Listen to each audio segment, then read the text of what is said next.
questions given below and try answering them. Whom do you send your resume to when you see a job opening that interests you? Who gives you the job offer and discusses your pay package with you? Who inducts you into the organization when you are a new employee? Whom do you contact when you have any doubts regarding your pay package, perks, benefits, conveyance, leave management, etc.? Who helps you in the final exit formalities when you leave an organization? Who takes care of your training and development needs? You must have guessed correctly. It is the human resource managers and people from the HR department who take care of you right from the time when you apply to a company, you get the job, you join the company, are working with the company till the time you leave the company. Hence, in your entire life cycle of involvement with the company, the HR always stands by you and supports you during your tenure with the company. Therefore, HR managers are also known as people managers, people enablers, and the practice as human resource or people management. Human resource management is an important function of any organization. It encompasses the management of people in organizations from a macro perspective, that is, managing people in the form of a collective relationship between management and employees. Thus, the HR function is concerned with the notions of people enabling, people development, and a focus on making the employment relationship fulfilling for both the management and employees. Let us learn about human resource management in detail.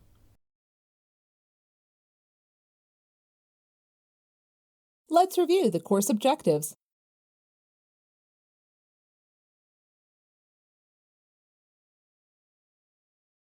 So what is human resource management? Let's take a look. Human resource management is an art and science. Thus, HRM is both the art of managing people by recourse to creative and innovative approaches. It is a science as well because of the precision and rigorous application of theory that is required. HRM is all about people in organizations. No wonder that some MNCs call the HR managers as people managers, people enablers, and the practice is known as people management. In the 21st century organizations, the HR manager or the people manager is no longer seen as someone who takes care of the activities described in the traditional way. In fact, most organizations have different departments dealing with staffing, payroll, and retention, etc. Instead, the HR manager is responsible for managing employee expectations vis-à-vis the management objectives and reconciling both to ensure employee fulfillment and realization of management objectives.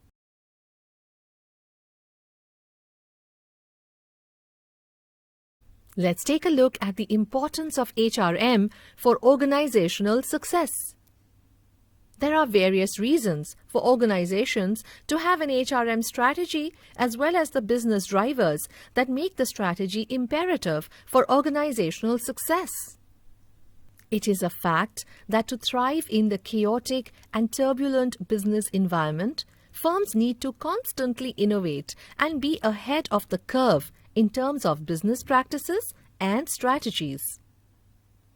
It is from this motivation to be at the top of the pack that HRM becomes a valuable tool for management to ensure success.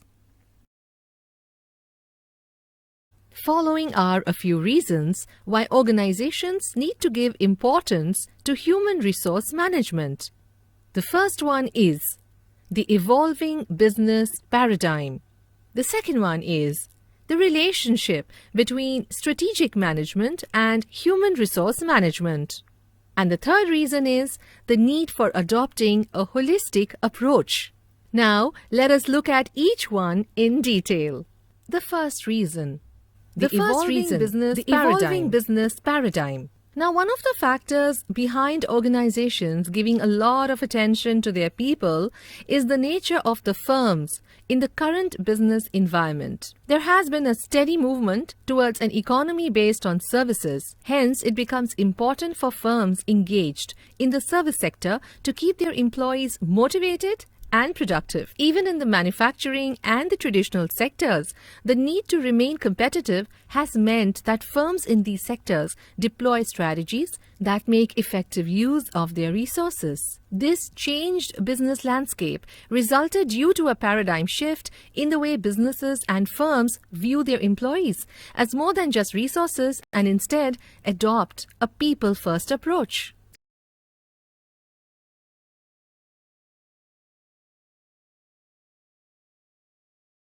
Let's take a look at the scope of human resource management.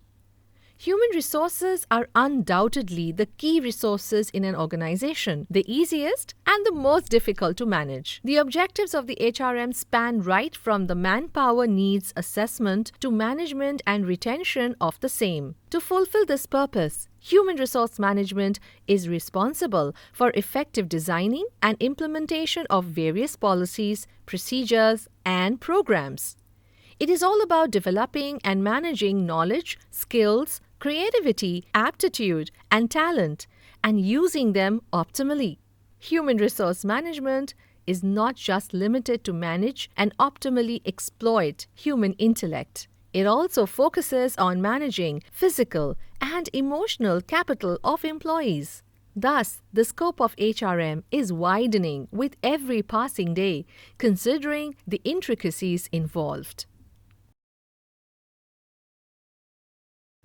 The scope of HRM covers but is not limited to the following functions: HR planning, hiring, grievance handling, legal procedures, training and development, payroll management, rewards and recognitions, industrial relations. Therefore, HRM is about developing and managing harmonious relationships at workplace and striking a balance between organizational goals and individual goals. Did you know the scope of human resource management is extensive and far-reaching? Therefore, it is very difficult to define it concisely. However, we can classify the scope of human resource management under the following three categories. Number 1, human resource management in personal management. Number 2, human resource management in employee welfare. And number 3, human resource management in industrial relations. Now, let's look at each of these in detail. Human resource management in personal management is typically direct manpower management that involves manpower planning, hiring, training and development, induction and orientation, transfer, promotion, employee productivity, compensation, layoff and retrenchment.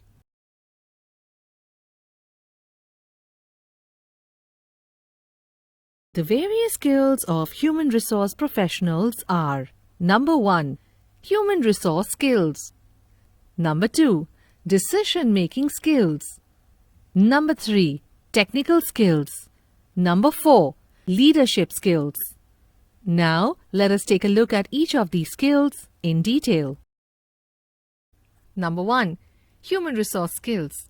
Human resource managers are required to know how people play a role in the organization, an advantage against the competition, as well as the policies, programs, etc. Today's HR professionals must be skilled at communicating, negotiating, and team development. Decision-making skills. HR managers should take a variety of decisions that affect whether employees are qualified and motivated and whether the organization is operating efficiently and complying with the law. This requires knowledge of the organization's line of business, and decisions must take into account social and ethical implication of the alternatives. What are technical skills? These skills are specialized skills. Now, in human resource management, professionals need knowledge of state-of-the-art practices in such areas as staffing, development, rewards, organizational design, etc. Let's take a look at the leadership skills. HR managers need to play a leadership role with regard to the organization's human resource. In today's environment, leadership often requires helping the organization manage change. Human resource professionals must oversee the changes taking place to make it a success. The following are some of the emerging human resource management functions: business and strategic partner, employee advocate, change champion. Business and strategic partner. Human resource managers contribute to the development of the organization, realization of business plans, and achievement of objectives. Employee advocate. Here, the human resource managers have to serve as advocates of the employees. It means that they have to create a work environment in which the employees are motivated, contributing, and happy. Change champion. Here, the HR managers have to be change agents, thus requiring them to acquire knowledge about and the ability to execute successful change strategies in the organization. Here's a little tip. Internal scans are used to identify key movements and patterns within the organization which may affect human resource operations.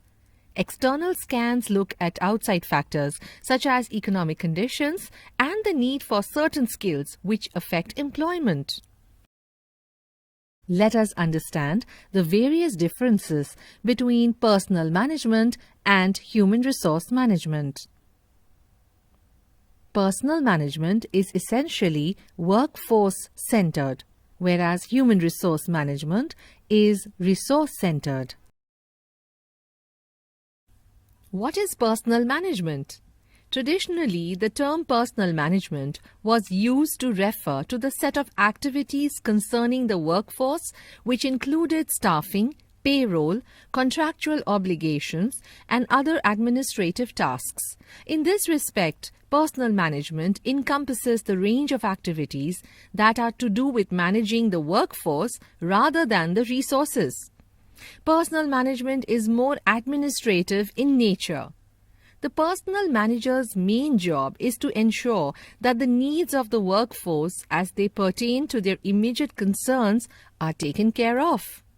Further, personnel managers typically played the role of mediators between the management and the employees, and hence there was always the feeling that personnel management was not in tune with the objectives of the management.